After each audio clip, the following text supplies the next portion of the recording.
No lean libros de UX si quieren realmente encontrar la verdad. No le tengan miedo al AI, láncense a crear algo. El rol del UXer está pasando de ser un guardián de la metodología, el orden y la verdad, a obligarse a ser, de nuevo, un alquimista, un aventurero, un experimentador.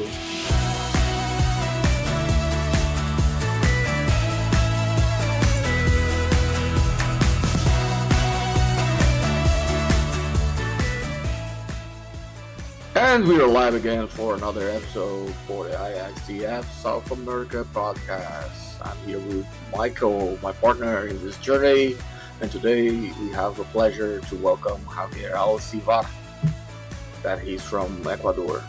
Thank you very much. It's a pleasure to have you here, Javier. Thank you so much, Lau. It's always a pleasure to know another professional across the region. And muchas gracias, Michael, por la invitación. La verdad es que ya estaba muy pendiente de esta conversación. Y bueno, encantado de poder empezar con ustedes a hablar de UX. Gracias, gracias Javier, de verdad, qué gusto tenerte por aquí. Era uno de los personajes que sabía que iba a estar en este espacio, particularmente, y lo revelo desde ahorita por esa conversación que tuvimos hace un par de meses, conversando de comunidades, conversando de UX, conversando de IA, tu expertise y tu forma de enfocar las cosas, sé que va a sumar mucho a este espacio, así que bienvenido, por favor, preséntate, cuéntanos un poco de ti. Bueno, yo tengo 42 años, soy nacido en Quito, vivo acá en Ecuador hace mucho tiempo. Llevo más de probablemente 20 años haciendo UX, si es que no es más. Creo que mi primera interfaz la hice a los 16 años, cuando ni siquiera existía la palabra interfase. Siempre he sido un apasionado del diseño. He pasado, como la mayoría, por agencias digitales, por publicidad, por diseño de branding corporativo, y la vida me ha llevado poco a poco a el camino de la data, el análisis de producto, el diseño de producto y hoy en día el diseño de software ya formalmente. Buenísimo. Sé por las conversaciones que hemos tenido y por tu perfil y por tu experiencia que trabajas mucho con productos de IA, en la creación, en la conceptualización, en la entrega. Cuéntanos cómo te ha ido en ese journey, y vamos a empezar por este tema que es uno de los que normalmente abordamos más adentro en la conversación, pero sabemos que en tu caso es un tema que tiene mucho de tu experiencia de por medio. Así que... Bueno, para darte un poquito de contexto de, bueno, como alguien que casi fue boomer, porque tengo 42 años, y yo sí entregué diseños en disquetes, en floppy disks, Claro. y fui el hombre más feliz del mundo cuando pude quemarlos a 32X en un CD-ROM. Ver hoy en día cómo la IA soluciona procesos que antes eran increíblemente manuales en aplicaciones como Fireworks o CorelDRAW o eventualmente Illustrator, a cómo lo solucionas hoy en día con UX Pilot, Claude, Figma, MCP. Es realmente ver la historia ocurrir y estar en la mitad. Yo lo compararía con el momento en que la gente se preocupaba por la Guerra Fría y de pronto pudimos ir a la Luna. Y la mentalidad de la gente cambió y las posibilidades de lo que podíamos hacer cambiaron y la gente empezó a soñar más alto. Y hoy en día tenemos por ahí una persona que dijo, no, los cohetes se pueden parquear solos y lo voy a lograr. Y ya lleva más de 600 lanzamientos exitosos. Creo que en el UX estamos viviendo ese momento y a mí me parece increíble porque, como te digo, yo vengo de diseñar pixel por pixel. Y hoy en día en Globant, que es una de las consultoras en las que he podido trabajar, actualmente estoy en ella, tienen más de 35,000 personas. Algo que me parece súper interesante de su estrategia para UXers y diseñadores a la hora de abordar el AI es que uno de los puntos más dolorosos para mí personalmente, que no soy muy matemático, fue todo el tema de entender de temperaturas, de modelos, de tokens, de ventanas de contexto, de cuotas mensuales, y cómo diferentes modelos evalúan su estrategia de precios dependiendo de eso, lo cual hizo muy confusa la industria. Algo que me parece bastante interesante de cómo lo estamos resolviendo acá es que el cliente no quiere saber de eso. El cliente quiere saber que estás usando IA y que alguien está responsabilizado por eso. Es mucho más lean el modelo y eso a mí me ha podido cambiar un poquito el chip en qué cosas me tengo que enfocar en aprender porque como ustedes ya habrán visto, el océano de la IA es gigantesco, cada día sale un nuevo modelo, hay muchos Sí. benchmarks que se pueden hacer, y yo personalmente pasé por esa etapa, ¿no? De probar qué nuevo modelo sale, en qué 1 o 2% es mejor que el anterior, cómo se comparan. Ahora que tengo un poco más de madurez en cuanto a consumidor de este tipo de productos, he dejado un poco eso y me he lanzado muchísimo al tema de lánzate al fuego, o sea, dile a tu cliente que estás usando IA, dile cómo lo estás usando, cómo estás resolviendo, por qué le estás entregando más rápido las cosas, sin miedo a que Ujú. te diga, oye, pero lo pude haber hecho eso yo. Exacto. Una, hasta ahí todo bien. No, no, sí, sí, es Una, que, sí, dale. una conversación importantísima que tuve con unos gerentes de producto acá fue cuando les dije que, sea que lo hagamos o no, en 6 meses alguien que le sirve el café a tu cliente le va a decir, oye, pero yo te puedo hacer esto en 15 minutos, que esta consultora te está ofreciendo cotizártelo en 2 semanas, proyectártelo en un plan ágil o en cascada en 2 meses, para ejecutarlo en 3, con un discovery Mm. súper extenso. Y viene esta persona que quiere escalar dentro de una empresa y dice, yo aquí te lo tengo visto. Y ahí es cuando el cliente va a empezar a decir, ¿por qué no me lo dijeron? ¿Por qué ustedes no están ahí? ¿Por qué no estamos, como decía mi papá, en las páginas amarillas? Mm. Y eso a mí me permitió arriesgarme un poco más. Creo que yo soy de acá del estudio de diseño uno de los que más se han arriesgado en decirle específicamente al cliente qué estás usando con IA, cómo lo estás usando, cómo lo estás implementando. Y te puedo contar que la respuesta ha sido absolutamente positiva. O sea, quizá tú y yo que estamos acá en las noticias o lados entendemos de modelos y cosas así, pero todavía hay mucha gente que no sabe qué significa la palabra modelo, que no sabe qué es cloud, que no sabe qué es ChatGPT, que lo ha escuchado por ahí, que no lo han utilizado y Mm. que eso abre la oportunidad para que todos seamos evangelistas de tecnología una vez más. Y creo que ese es el Mm. verdadero sombrero que uno tiene que ponerse. Es lo que más me ha ayudado hasta ahora con Totalmente. clientes. Totalmente. Y no solo eso, sino que finalmente, ¿qué es lo que quiere el cliente que te contrata? Quiere resultados, ¿verdad? Claro, Quiere que totalmente. le soluciones un problema. What do you think about that now? I think we are living in a new renaissance, and everybody's confused and excited at the same time. This is the question that I would like to ask you, Javier, because as you said, it's not cheap. It's expensive for the ones who are handling the models and working seriously with the models.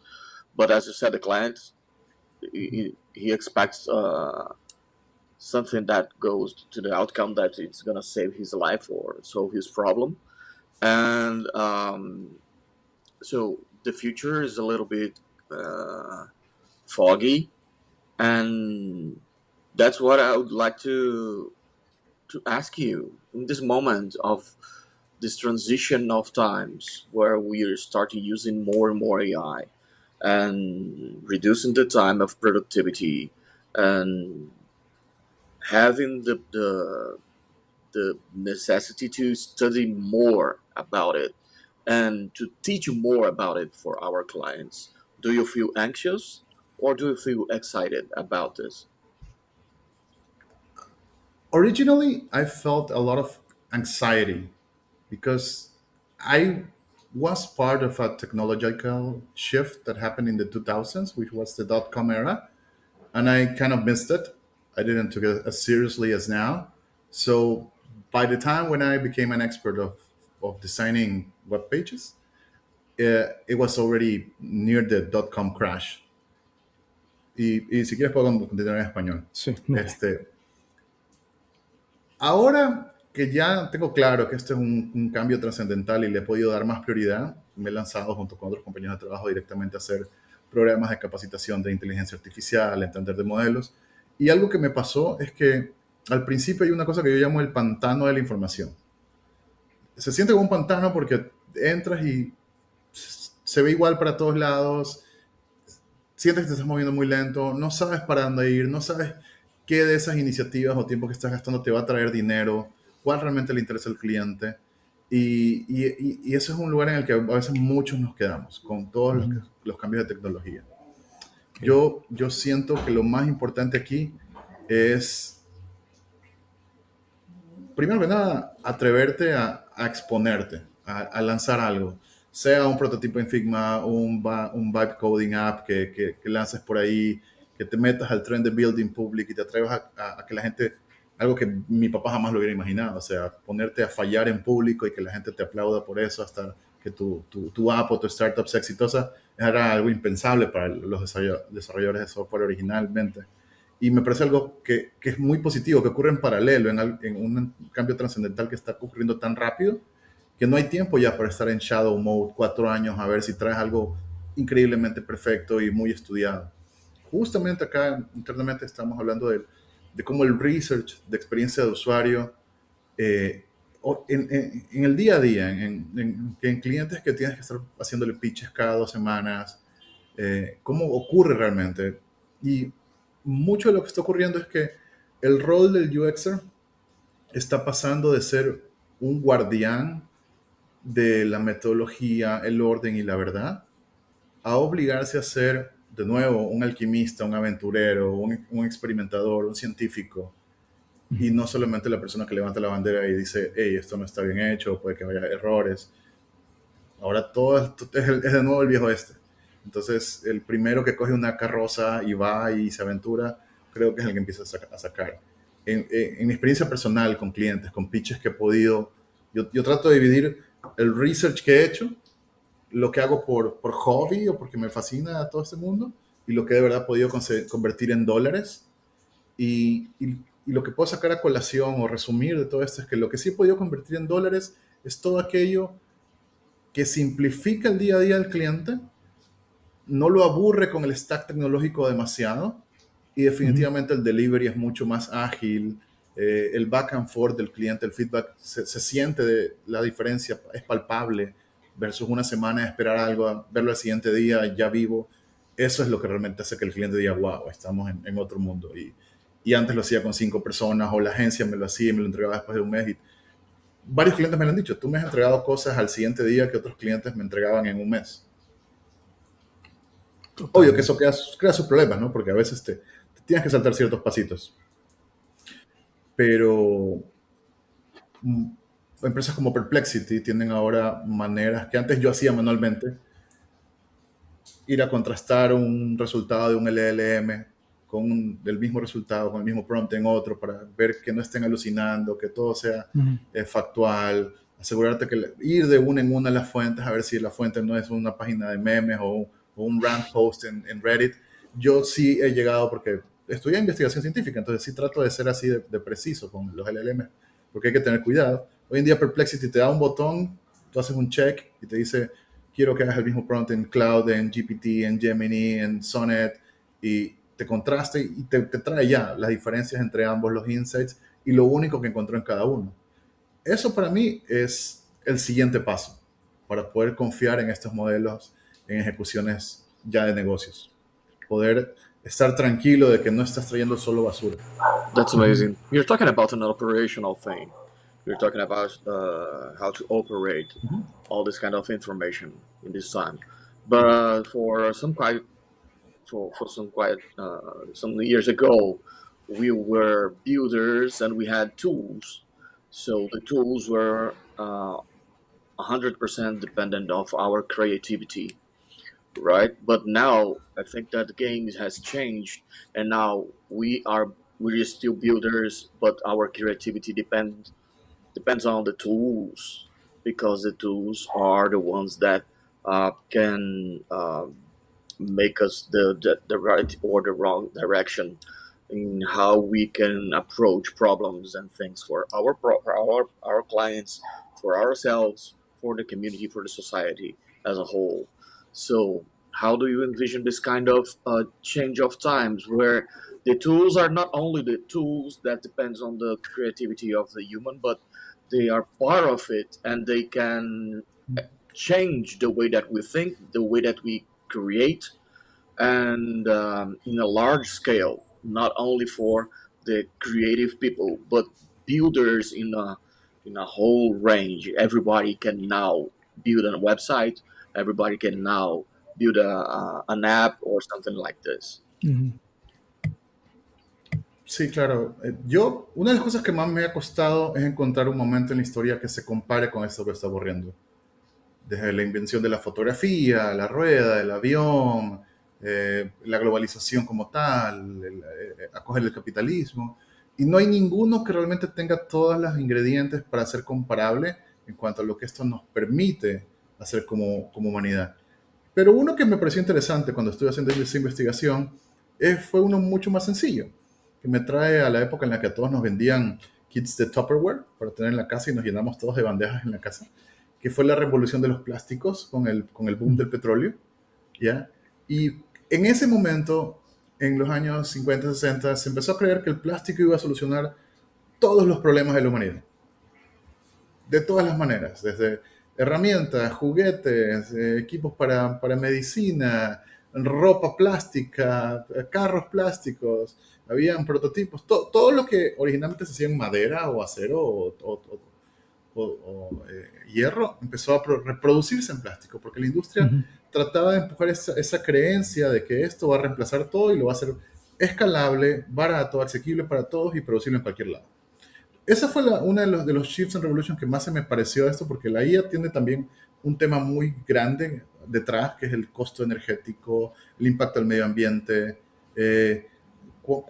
cuántos miles de megavatios estás gastando en hacer memes en video de Dragon Ball, eh, y eso es real. Entonces, cuando lo comparé con este boom de los plásticos, encontré ciertos factores en común.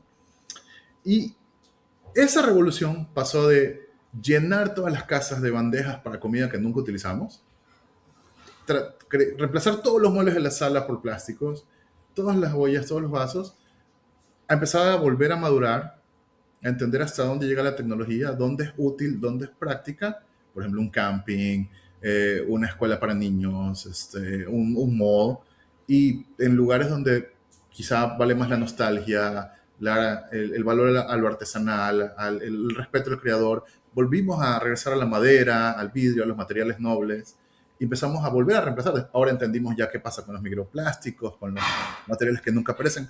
Yo creo que ese momento de la IA en la que nos damos unos pasitos para atrás de ver qué reemplazamos que quizá extrañamos, todavía estamos a unos 10 años de eso. Entonces todavía tenemos unos 10 años de probar absolutamente todo. Van a haber refrigeradoras con IA, sanducheras con IA. Tenemos que pasar por ese momento donde el Alexa esté en todos lados. Ya por si no sé si vieron estos anuncios del Super Bowl, hubo uno Super Uncanny Valley de Nest proponiendo que todas las cámaras de todos los vecinos, de todo el barrio ayuden a encontrar, entre comillas, perritos, Ujú. que lo mismo pueden ayudarte a encontrar migrantes o encontrar delincuentes. Entonces, la tecnología también se da para ese tipo de usos. Y yo creo que la IA va a tener problemas a la hora de tener ese reconnaissance, ese reconocimiento a nivel mundial de hasta dónde llegamos con ella, dónde la controlamos, dónde la paramos, dónde la supervisamos y dónde la regamos a todos. Entonces, una cosa que me encanta es que yo creo que toda tecnología a la cual todos podamos tener acceso, como el Internet, eventualmente se autorregula y termina siendo mucho más positiva que negativa. Por el contrario, tecnologías que son controladas por algún tipo de conglomerado, con corporación o gobierno, históricamente, muchas más veces que menos, terminan afectando mucho más a minorías que a la gran población. Avanzamos como humanidad, pero se podría decir que el bienestar social no mejora. Y de Ujú. nuevo, te regreso al ejemplo de los plásticos. Y hicimos una producción increíble de plásticos entre los 70s y 80s, pero nunca nos preguntamos durante esos años dónde terminaban. Y después en los 90s descubrimos que estaban flotando todos en medio del Pacífico, En medio del en un Pacífico. gran océano del tamaño de toda de un The estado. continent. Ujú. Y recién nos hicimos esas preguntas, ¿cuánto? 20 Sí. años después. Yo creo que ese es el tipo de cosas que la IA nos va a llevar a confrontar, pero soy bastante idealista en pensar que al final del día nos va a ayudar mucho. Sí, de hecho, algunas de las personas que están muy metidas en esto desde adentro, por ejemplo, he escuchado a Mo Gadat hablar sobre los tres inevitables, ¿no? O sea, la IA va a suceder, está sucediendo, vamos a tener problemas, o sea, la vamos a regar feo, pero finalmente vamos a salir adelante. O sea, finalmente va a ser parte de nuestra vida. Y coincido en que eventualmente es como un ciclo también, ¿no? No sé si 10 años, yo me atrevería a decir que probablemente tenemos 5 años para que esto madure, probablemente con una curva aceleradísima, como ya lo estamos viendo, y en algún momento vamos a querer regresar a lo tradicional, ¿no? Ya están otra vez poniéndose de moda los tocadiscos de acetato. Una locura, increíble. O sea, uno que vivió esa época dice, "Ah, qué chévere, yo tenía en mi casa eso". O sea, otras personas quizás dirían, bueno, ¿qué es esta vaina, no? Nunca lo vieron en su infancia. Y sí, realmente coincido bastante con lo que comentas. Y me alineo con el tema de la creatividad. Yo siento que ese es un espacio donde la IA todavía, si bien es cierto, puede traer cosas que existen porque se alimenta de lo que ya existe, ver, ver más allá de las cosas que no existen o que no han sido inventadas o que no existen en ningún lugar, es donde todavía el ser humano tiene algo de ventaja, porque finalmente el ser humano tiene esa capacidad, ¿no? De ver un poco más allá, de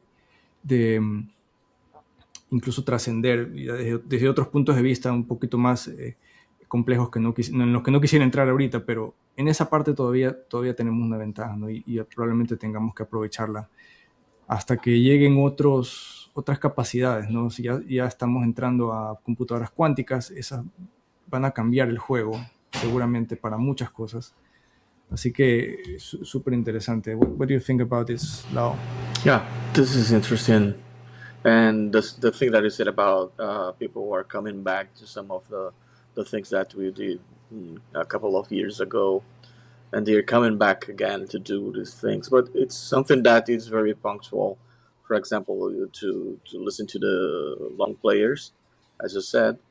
But it's a very few people that will do this. Oh, but it's not a large industry that will come back again to the LPs. Mm-hmm. And for example, there's not a lot of people that like to write in the journaling. A lot of people that like to listen to radio when we have television. There are not so many people watching television since we have now YouTube. There are not so many people watching YouTube since we have Instagram and TikTok and so on. So I feel that the curve is like it's increasing, and at some point we have some kind of stabilization, and then we go back again to something that we did, and then we increase again to another technology, and then we have a plateau, and then we grow again. But for this time, I the plateau. I cannot see where it can stops growing and changing things and interfering in our lives from now on in a very very radical way. You know, uh, of course we have a lot of transformations on humanity, but from for this time, I think that I don't have a clue, an idea of what's going to happen for professions, for how we use computers, if we're still using computers in 1 year, 2 years, maybe not, maybe yes, I don't know how interfaces we're gonna emerge, what kind of interfaces are gonna emerge for us. So I see a lot of changes in a lot of aspects of how we can communicate, how we have some this relationship with technology, and how it shapes us as humans, and how it questions us as how human, what is human at the end point. I mean, the last level of humanity. Someone said that the creation of AI, not the creation, but the popularization of AI was the last thing that a human could create. I don't know if it's true or not. You guys tell me. Bueno, ahí lo que te puedo decir es que yo me he considerado toda la vida un geek total. En los temas en que me meto, ahora estoy metido en juegos de mesa. Me compré el juego de mesa de Elden Ring, que toma 12 horas jugarlo. Y estoy jugándolo solo, todavía no tengo nadie con paciencia para jugar 12 horas. Y algo que me ha enseñado el meterme de cabeza en ciertos temas es que con el tiempo, eventualmente, eso que te imaginabas que iba a ser el futuro se empieza a diluir y se convierte Ujú, en una versión que no te imaginabas, pero que es mucho más cotidiana. Y les puedo traer un ejemplo de software que me parece muy interesante. Ustedes sí saben lo que es un cron job, ¿no? Es una pequeña orden que tú le dejas a un servidor para que respalde cualquier cosa o emita ujú, algo. Básicamente, es decirle a un programa que corra. ujú, Los abuelitos o los antepasados de los cron jobs eran los scripts. Y previo a los scripts, cuando todavía no había la web en la nube, los desarrolladores hacían programas empacados que se conectaban a través de TCP/IP con protocolos, con Windows NT y un servidor local en algún lado. Entonces, en cuanto al UX, para mí lo que va a ocurrir es que el software as a service como tal, empacado, un amigo cuando yo era muy junior diseñando me decía, ¿por qué metes todo dentro de cuadros? Pones el dibujo en un cuadro y le pones otro cuadro y otro cuadro. Si ya tienes el cuadro de la pantalla, tienes el cuadro de Chrome, tienes el cuadro de Windows, no se va a caer el software. No necesitas empacarlo tanto. Y hoy en día me acuerdo de esa frase de este mentor, Efraín López, que el software está destinado a desaparecer en UI y ser más como un cron job, como un eh, software as a prompt, ujú. en vez de ser un software as a service o software as a product, es software as a prompt, de tal manera que la capa de producto se empieza a diluir con el día a día de la persona. Hoy en día uno de los grandes ejemplos que tenemos es el agua potable, la luz eléctrica, el conglomerado de microservicios, servicios y proveedores que funcionan para que todos los días tú puedas aplazar un botón en una pared y que se encienda un foco es gigantesco si lo ves desde un lente de los años 50 o años 40. Pero hoy en día no lo piensas. Hoy en día sabes que vas a ir a tu cocina, a aplazar un botón y se va a encender la luz. Yo creo que la IA está destinada eventualmente a desaparecer en ese sentido, a ser tan mainstream, tan Ujú. rápido, que ya no tenga ningún tipo de valor estar hablando de eso como un diferenciador. Sí, Y totalmente. eso sí nos devuelve a la nostalgia del LP y al uso de la madera, y a usar menos plásticos, a entender qué es eso humano que puede aportarle a esto que permitió avanzar tan rápido en la vida. Creo que ese es el verdadero giro en el que la IA deja de ser esta tecnología que algunos ven como magia negra o algo milagroso y se vuelve algo que ya ni tocas como tema, porque está ahí y se regó demasiado rápido. Y eso está sucediendo literalmente. Eh, lo vemos en todas las herramientas que todos los días salen, ¿no? Es casi literal, ¿no? Acaba de morir ChatGPT y luego al día siguiente acaba de morir Perplexity porque ChatGPT inventó algo y luego al día siguiente acaba de morir Perplexity porque el otro inventó tal cosa, ¿no? Es una situación sumamente acelerada y siempre lo digo también en mis talleres, que hoy en día la persona, la empresa, la organización, el equipo ya no debe prepararse para un escenario de cambio, de proyección, ¿no? Aquí a 2, 3, 4, 5 años, sino te preparas para la aceleración. Y mientras más cosas tengas en tu acervo de conocimiento y de práctica, pues te va a ir mejor. Y entender estas tecnologías es clave, ¿no? Vamos a salirnos un ratito de este tema, de repente regresamos más tarde porque hay mucho que conversar contigo y sé que tú tienes una experiencia muy grande en gestión, creación y todo lo que tenga que ver con comunidades. Así que vamos a pasarnos un ratito para allá. Cuéntanos un Claro. poco tu experiencia creando comunidades, cómo las ves, cuál es tu perspectiva real sobre este tipo de espacios que crean, por ejemplo, como lo que tenemos ahorita, IXDF, que lo conoces muy bien, que son Ujú. locales, son regionales. Vámonos para allá un momento, Javier. Bueno, por supuesto, yo personalmente mi experiencia creando comunidades como tal, no te podría decir que he creado comunidades de 1000, 2000 personas, pero he tenido bastante facilidad para crear dinámicas de equipo fuera de lo estándar corporativo, que caen en lo que podría considerarse como dinámicas comunitarias, se podría decir, dinámicas de barrio, se podría decir. Y lo diferencio mucho de lo que hoy en día conocemos como comunidades en nuestra industria, que es el UX, a lo que es realmente la vida comunitaria, si lo comparas como tal. He hecho algunas investigaciones y una vez que estuve liderando, de hecho, una comunidad de nuevas masculinidades en ThoughtWorks, me invitaron a liderar esa comunidad para preguntarnos, entre más de 200 programadores, qué es ser hombre hoy en día. Y yo no lo sé, o sea, abrimos la comunidad para poder preguntarnos eso y tener un espacio para conversarlo. Y fue un antes y después en mi comprensión de cómo una comunidad se mantiene, se construye o se evita que fallezca.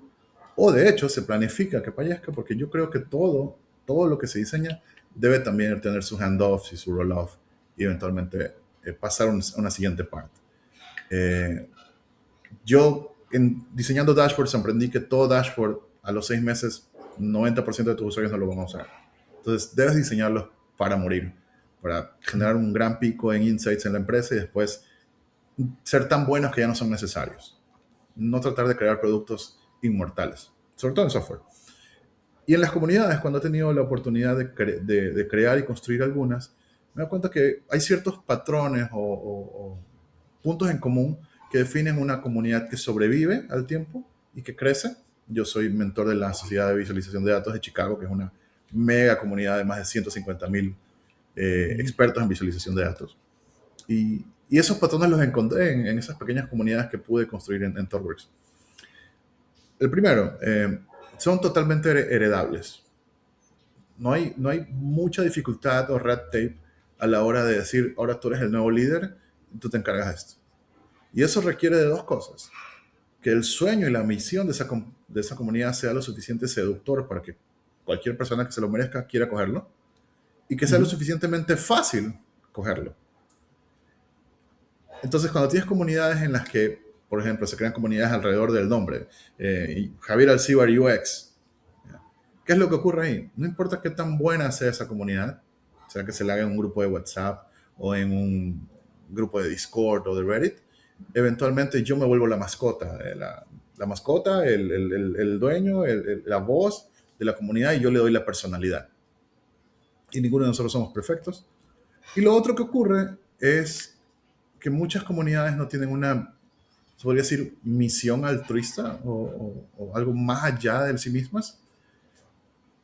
Te voy a ser así blunt, súper franco. Muchos creamos comunidades cuando estamos a punto de salir de una empresa y no nos hemos hecho visibles en 10 años en LinkedIn y tenemos que, para poder entrar a un cargo de lead, probar que somos líderes en comunidades y vamos y creamos una comunidad para poder mostrar que lidera gente, ¿ya?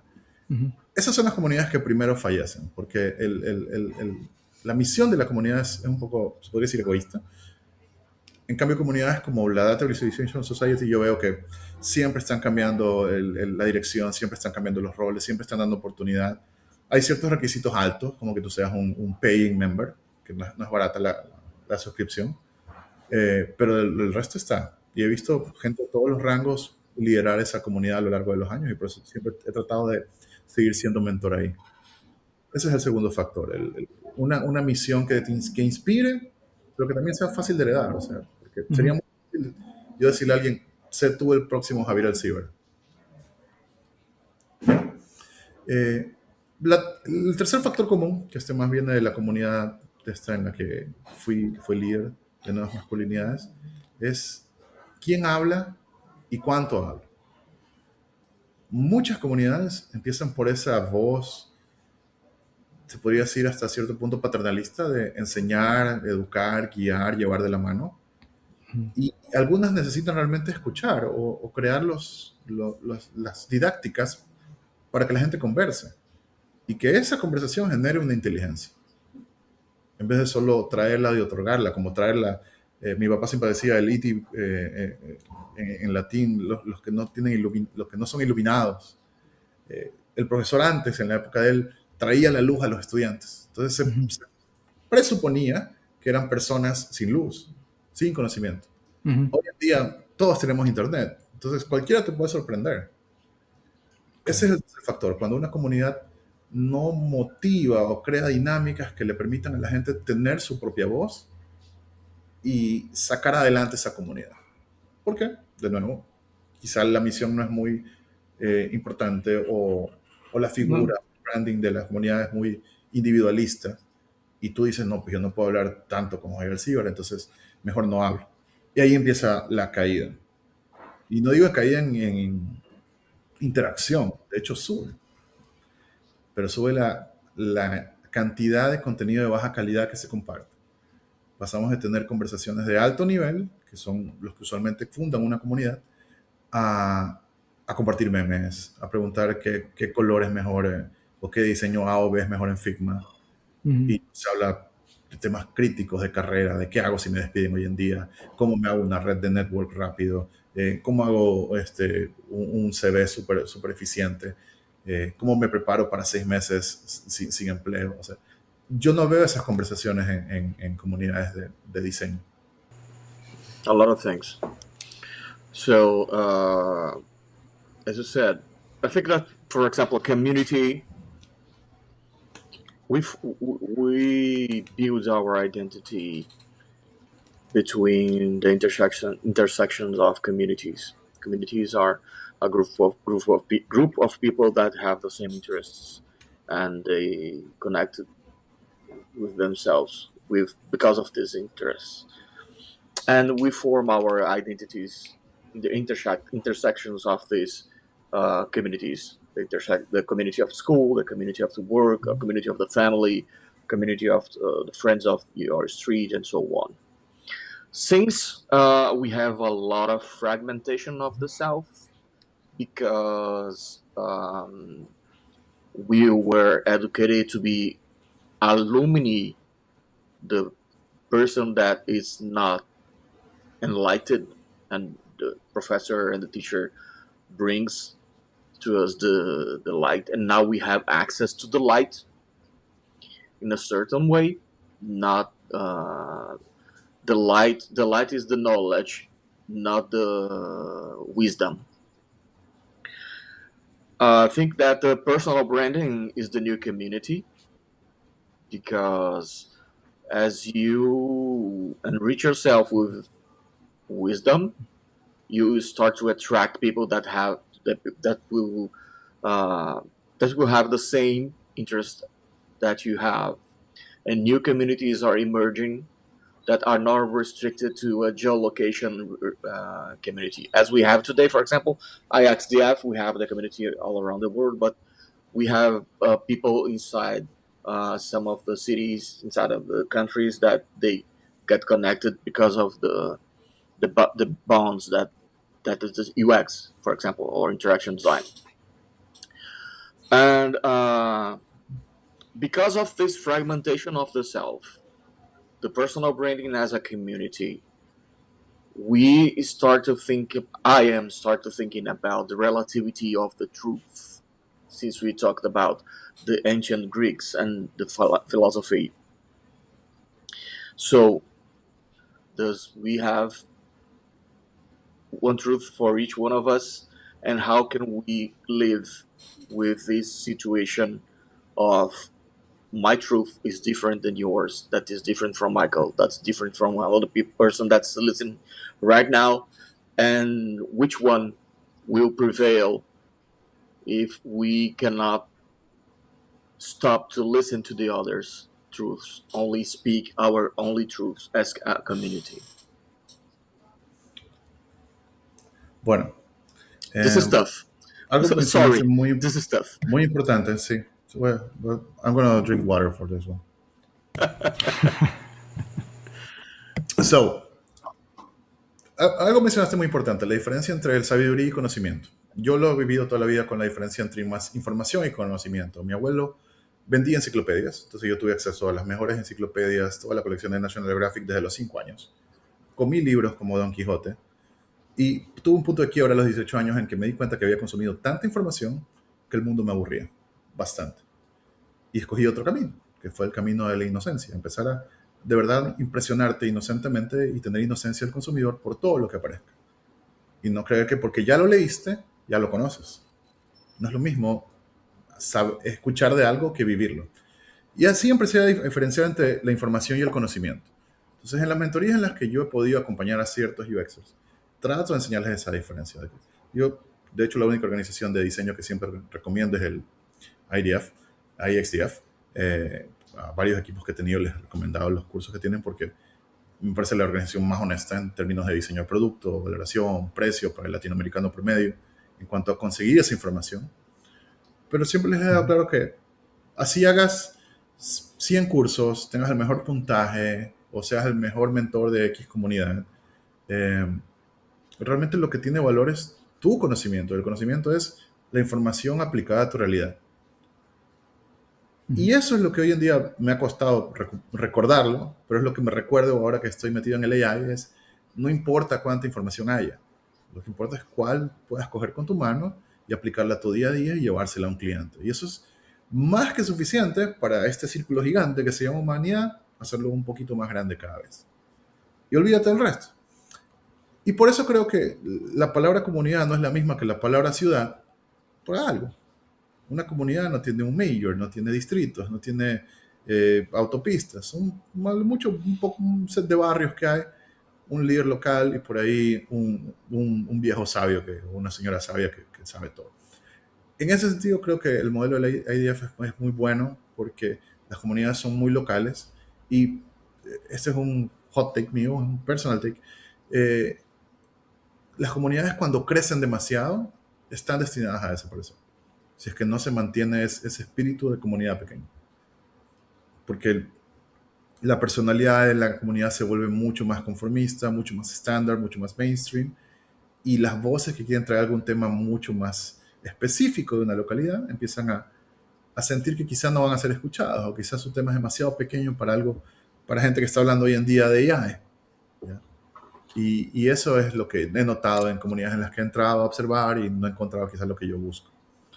En las que sí he podido, te podría decir, aprender algo, que son más comunidades de lanzamiento de producto y AI que comunidades de UX per se.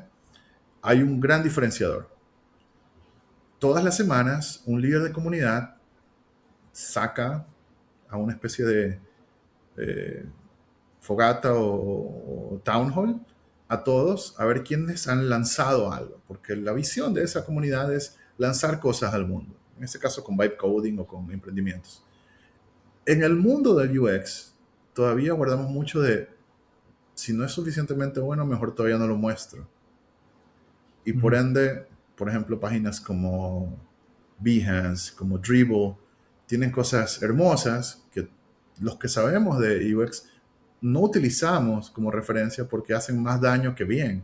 No son ejecutables, no son escalables, el handoff no es fácil y no están para nada testeadas con el user persona específico al que yo quiero abordar. Entonces es peligrosísimo que venga un cliente y te diga, mira, me gusta este diseño de Dribbble, replícalo.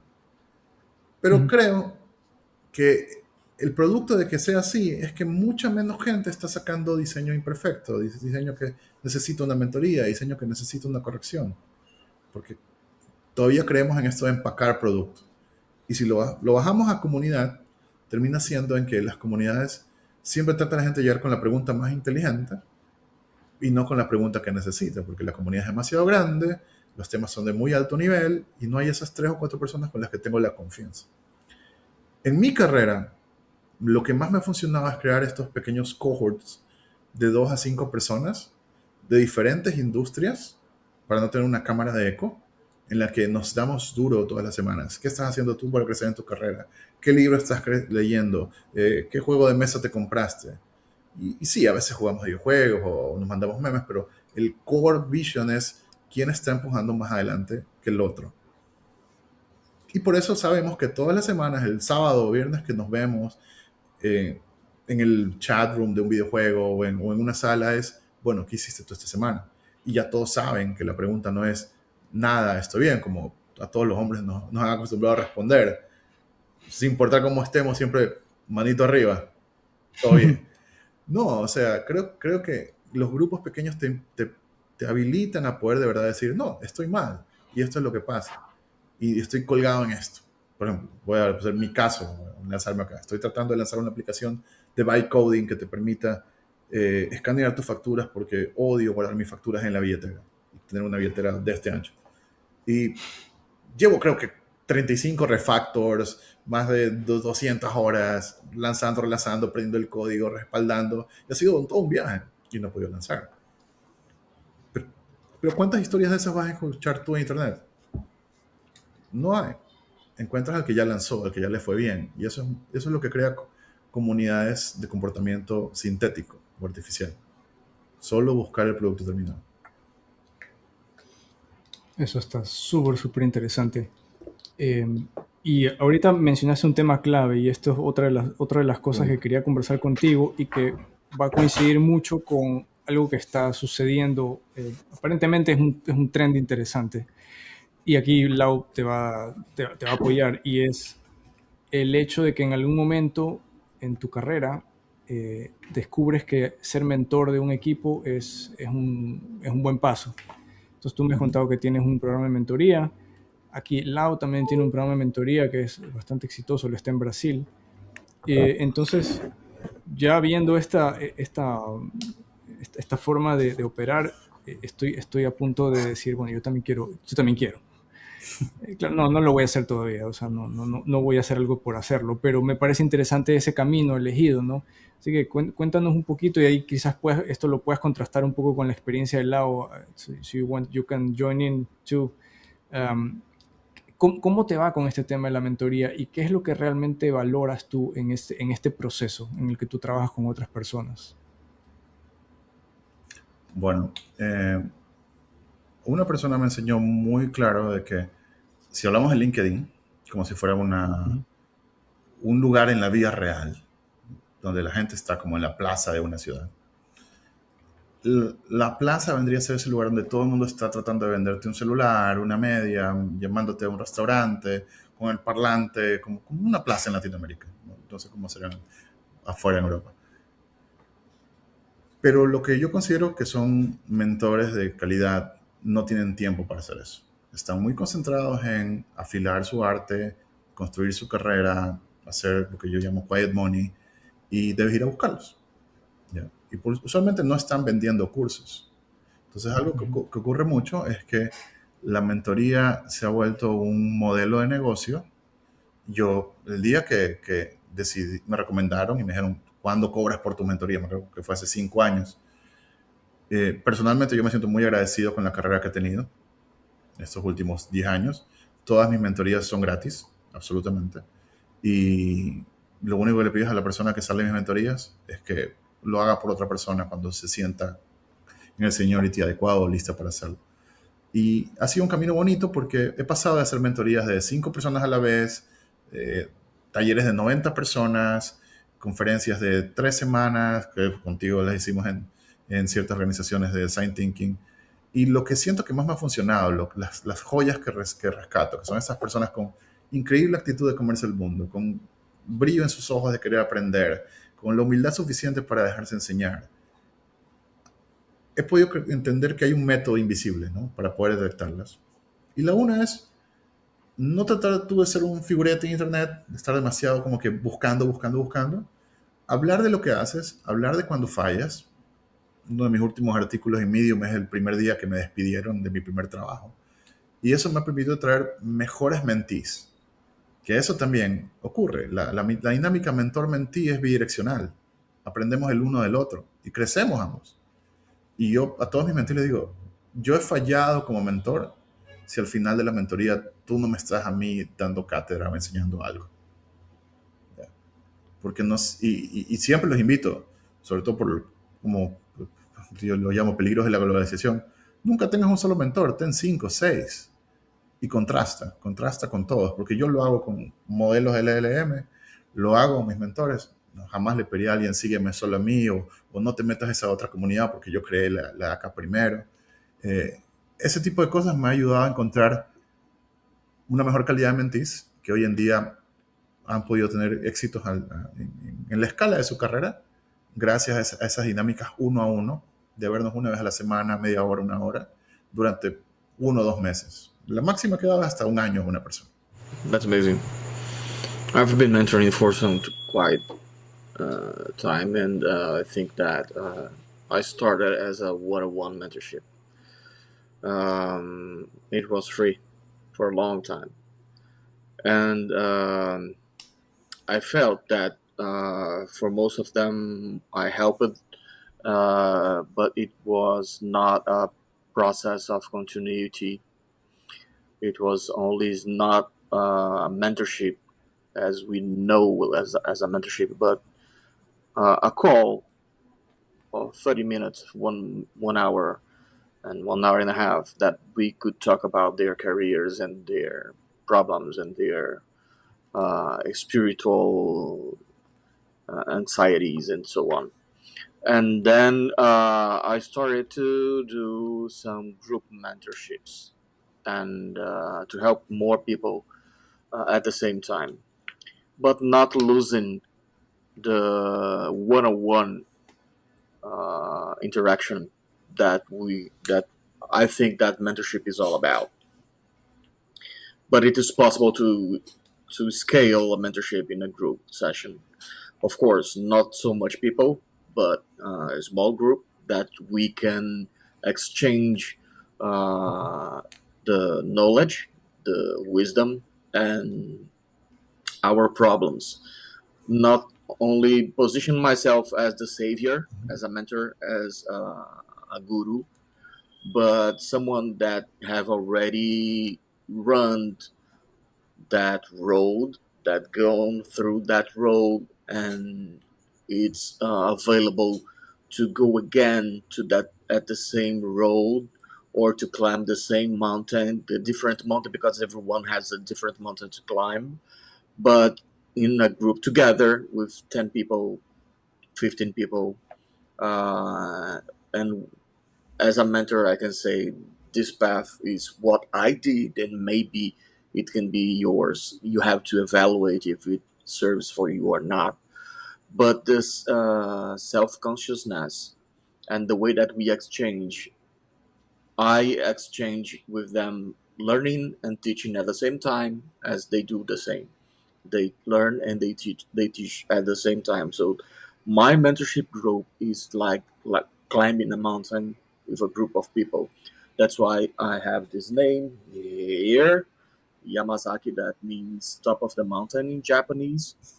And after that, I discovered in a period of my time that my mission, my ikigai, was to bring people from the base of the mountain to the top of their mountains for the top of their objectives, not like the end of the journey, but the first moment that they will see all the surrounding field that they have to climb their other mountains and another mountain and another mountain and so on. That's what I believe today that mentorship is to gather people together, like gather people to uh, be vulnerable, to bring their problems, to understand themselves in the first moment, and to prepare themselves to their career, because I'm a career mentor for UX designers and product designers,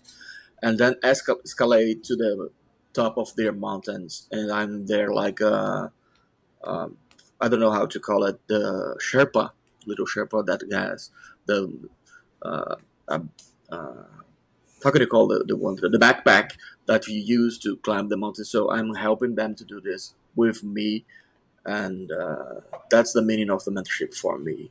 But of course, there's no doubt that the free mentorship with exchanging money, but exchanging time and wisdom, and with another person, just like we did in the ancient Greek, it's also a good way to create a relationship with this person. And of course, as you said, you learn and you teach and you exchange ideas, and that's amazing as well. Sí, me encantó la analogía de escalar una montaña. Creo que ese es el resumen de una mentoría, realmente acompañar de principio a fin. Para mí una mentoría no es algo que puedes dar en una hora y decir chao a la persona, necesita darle seguimiento, acompañamiento, maternaje, ser honesto. Esta es una industria en la que todos nos celebramos todo Y he conocido mucha gente que a veces va años con portafolios muy pobres sin que nadie les haya dicho, oye, por favor, el tiempo que utilizaste en diseñar el logo de tu website, utilízalo en estructurar tus casos. Y falta más gente así. Yo por suerte he tenido mentores muy duros que han sido muy francos conmigo. Me acuerdo uno que siempre soñé con escribirle. Trabajó con Steve Jobs, fue el diseñador del iTunes UI, y dije, nunca me va a contestar, y me contestó el siguiente día. Y yo, ok, ya, estoy del otro lado, le mandé mi portafolio y me lo destruyó completamente. Pero fue un antes y después bueno, ok, ¿quieres escalar montañas altas? Bueno, el Sherpa te va a decir qué tan cerca estás de poder hacerlo, ni siquiera empezar a ponerte las botas.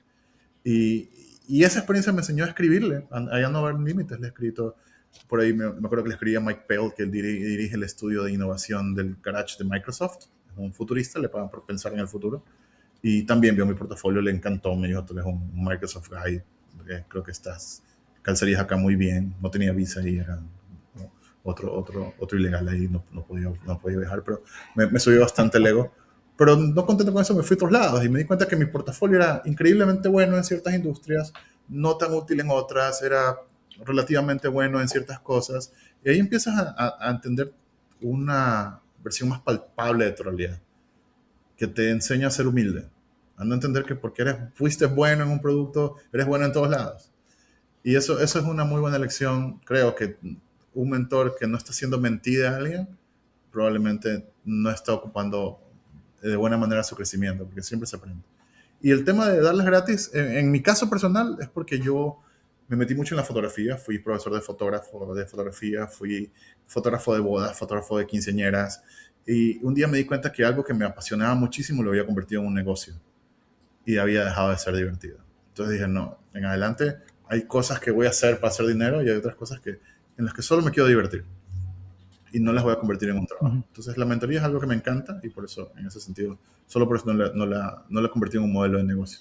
Pero sí he pagado mentorías muy bien pagadas a gente que me lo ha pedido. Before you jump in, Lau, dejen aquí en los comentarios si quieren recibir una mentoría de Javier o una mentoría de Lau. Sí, o una mentoría mía también. Ahí donde lo ven a Michael fue la primera persona de Ecuador que me impresionó tanto en Design Thinking, que lo recomendé 2 veces para dar un taller en la compañía en la que yo estaba, porque la manera en que él enseña el Design Thinking estaba 10 veces mejor que la manera en la que yo había tratado de evangelizar a los equipos sobre eso. Y Gracias, sí, no, siempre te he respetado mucho por eso. Tienes que creer mucho en algo que lo enseñas con pasión, definitivamente. Entonces, sí, tuvimos la oportunidad de trabajar con tu equipo, con varios equipos tuyos, y fue en época de pandemia, si mal no recuerdo. Entonces fue el momento en el que tuve que llevar ese espacio de aprendizaje a la virtualidad. Salió bien, según escucho, pero increíble que tuviéramos la oportunidad de volver a tener estas experiencias, pero ya en lo presencial, ¿no? Que obviamente pues sabes que es totalmente diferente, así que ojalá te voy a invitar un día para que seas parte de mi team ahí, de algún Ahí me de pongo un el chaleco, bootcamp. si me das un chaleco. Nunca le digan, nunca le pidan que haga un bootcamp a Javier por si acaso, porque te va a lanzar un florero. Lau. Do you think it's time for us to start asking the questions? Yeah. In a minute. Just I want to know a little bit something else before we started with the question round. Al final de las entrevistas normalmente le preguntamos, hacemos preguntas muy rápidas, de respuestas muy rápidas, son cosas muy específicas que queremos saber más de ti, Javier.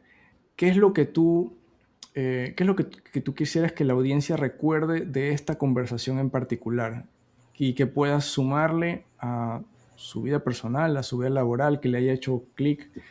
¿Qué es lo que quisieras que la gente recuerde de esto que hemos conversado hoy en día contigo? Bueno, eso sí es una muy buena pregunta. Definitivamente, no le tengan miedo al AI, láncense a crear algo y confíen en que mientras más lo expongan, mejor les va a ir, independientemente del nivel en el que esté de perfeccionamiento. Porque uno de los requisitos que sí no perdona esta revolución es que el que se mueve muy lento, para cuando tenga resultados, ya es muy tarde. Y ese es uno de los mayores aprendizajes que me quedó a mí del dot-com era. Esta es una ola que va a subir muy alto, pero se va a convertir en un mar calmado muy rápido. Y la tecnología va a desaparecer del verbo popular y se va a volver mainstream muy rápido. Entonces, impresionar a la gente con AI no va a ser tan fácil de aquí en 5 años. Totalmente. Listo, vamos por las preguntas. Let's go with the questions. Wait, do you have something else, Lau? No, we can start with the questions right now. Creo que vamos a tener que hacer una segunda parte porque se nos quedaron unos temas afuera. Yo le había contado a Lau hace una semana que íbamos a tener esta entrevista que tú eres fan de las motocicletas. Cuéntanos rápidamente de dónde salió esa pasión y para incluirlo también en este episodio. Eso fue muy simple. No me gusta tenerle miedo a algo mucho tiempo y le tengo terror a las motos. Así, absolutamente terror paralizante, así como sleep paralysis. Y dije, no puedo terminar mi vida en este planeta de esa manera. Entonces un día cogí, me subí en una moto y empecé. Y me doy cuenta que sí, todavía les tengo terror, pero lo disfruto mucho. Y es algo que el otro día que veía a este tipo que escalaba esta torre one-on-one en Netflix, y el tipo decía, no es que no tengo miedo, o sea, me aterroriza, tú miras para abajo y te vas a morir si te caes, ¿no? Eso siempre está, pero aprendes a caminar con el miedo, la ansiedad y el estrés, y eso te permite ir mejor por la vida, aceptándolos como una faceta o algo parte de. Y hoy en día en la moto, bueno, es pura adrenalina, conoces gente. La diferencia de las motos y los carros, me acuerdo cuando le hice comprar a un amigo una moto en una agencia de publicidad que nunca había andado en moto.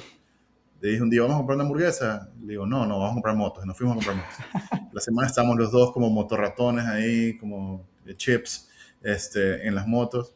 Y él también le aterrorizaban las motos. Al final lo terminó vendiendo porque no lo dejaron en la casa retenerla. Pero fue súper interesante porque el insight fue, con un auto siempre tienes que pensar 2 veces en ir a hacer algo, porque es un trámite. Con las motos cualquier excusa es buena para salir. O sea, tu esposa te va a decir, anda a comprar algo y tú vas a ir 10 veces en la moto equivocado, solo volver a salir en ella. Y ese es el trail realmente. Qué interesante. Eso es una etapa que no conocía de ti. Sabía lo de la moto, pero no conocía el backstory de eso. I don't know if everybody here that is listening to this podcast know what ship means. Ships means. Chips es esta serie de los 80 con... Yeah. de dos policías en unas motos. But I don't think that everybody that is listening to this podcast know what it is. Tengo que actualizar tanto mis referencias al Gen Z. California Highway Patrol, se supone que son las siglas de CHIP, si mal no recuerdo. Pero bueno. Muy buena serie. Ok, let's go. Vamos. Ahora sí, preguntas rápidas, respuestas rápidas. De mi parte, ¿qué libro o recurso de UX tú siempre recomiendas? No me canso de decirlo, no lean libros de UX si quieren realmente encontrar la verdad, porque la mayoría caen en este modelo de ser tutoriales. Personalmente, el mejor libro que he leído es Human Factors en Alarm Design, que es un libro para diseñar alarmas en sistemas industriales, que va desde cómo evitar que una planta petrolera no se incendie a por qué se explotó Chernobyl, al llenar los paneles de luces rojas por todos lados y esperar que alguien le llame la atención a una luz roja. Siempre lo saco a colación porque me enseñó que el mejor libro de UX no es ese libro de UX que te va a sacar de un problema, porque no existe. Es ese libro que te permite introducirte en una industria y en lo que rodea la necesidad de un usuario. En ese caso, en ese momento, estaba tratando de crear sistemas de alarma por email para Google de Estados Unidos y fui a Dribbble, era muy junior ahí, y no encontré absolutamente nadie que fuera experto en diseñar alarmas en email. Todos las hacían hermosas, pero sin sentido.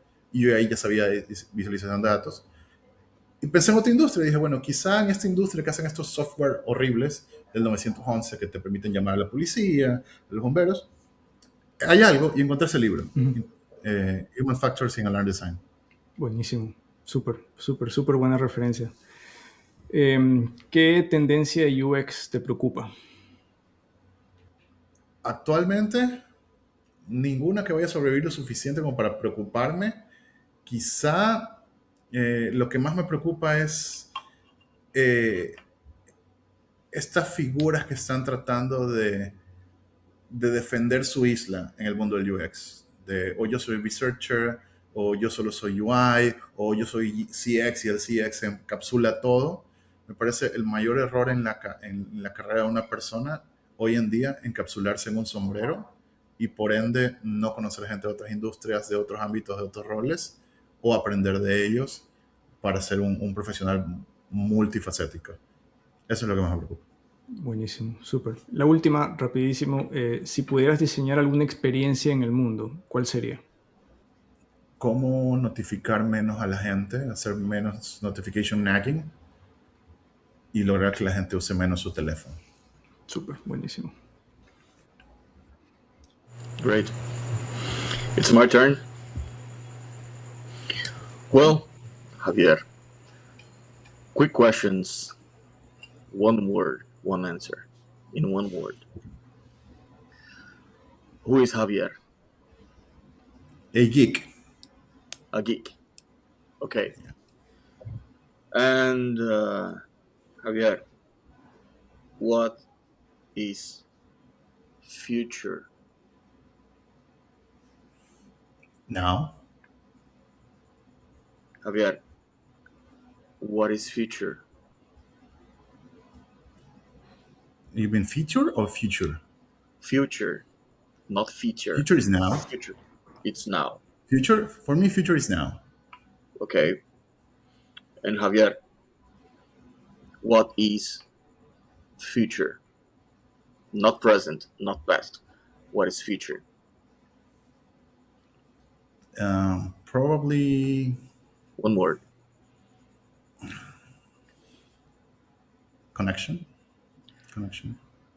It was not now. It's more important to be about connection than being just present. Present. Yeah. Great. That's great. So future do not exist. Future is now. Yeah. That's amazing. Thank you. Muy bien. Buenísimo. Michael, you are not expecting this question. No. This one's new. Lau siempre pone esas preguntas. It's an internal joke that I have because the moment you end the question, it's already the future. It's already the future. That's why always the future is now. And I do agree. Yeah. Bueno. So there's no future. Exactly. So preparing for the future instead of actually doing something probably is not the best thing. Yeah. Y nos ponemos siempre profundos al final de este podcast, pero es súper divertido ver cómo nuestros invitados empiezan a reflexionar acerca de este tipo de preguntas que no necesariamente tienen que ver con UX, ¿no? Pero siempre queremos ir un poquito más allá. Así que bueno, Lau, your mensaje de despedida for this episode. Javier, it was a great time to talk to you today and to learn more about how you think, how you see life, how you see future, how you see the things that surrounds you. And it was a great learning. I expect that this is not the last episode that we can do with you. And I'm very grateful for you to be here tonight and share your knowledge, share all the things that you shared with us and with the community of the IXDF community for South America, but not only, I think the whole world. And just thank you very much to be here today. Sí, gracias. No, I really appreciate it. Thank you so much. I was looking forward to meet a lot of people from this organization, knowing that Michael is part of it and has been promoted. It fills me with a lot of pride for Ecuador and what we are doing here. So yeah, it's a blessing to be here. Tus palabras de despedida para este episodio de IXDF Podcast. Bueno, primero que nada, gracias Michael por invitarme, por poder reagendar y ojalá que esta no sea la última. Si necesitan más manos en el International Design Foundation, cuenten conmigo. Creo que estoy listo para ser Sherpa. Y nada, a toda la gente de UX le digo, toquen puertas, pidan perdón antes de pedir permiso, y van a encontrar muy, muy buena gente dispuesta a enseñarles allá en Internet. Eso, buenísimo, buenas palabras.